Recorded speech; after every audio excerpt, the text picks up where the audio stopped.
छप छप सी रहती हैं अब दिल की सारी गलियां, कि तेरे जाने के बाद सन्नाटों ने बसेरा कर लिया है।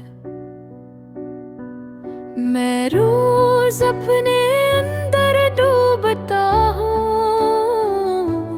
ढूंढता हूँ वो लम्हे जो कभी तेरी मुस्कुराहट से रोशन रहते कर। काश तो समझ पाता कि इंतजार किया होता है, काश तू देख पाके कि टूटा हुआ दिल किसे सांस लेता है।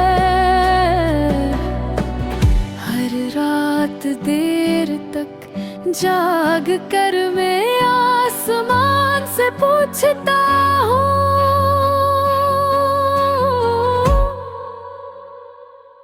क्या वो भी मेरी तरह पनहा है। मगर आसमान भी खामोश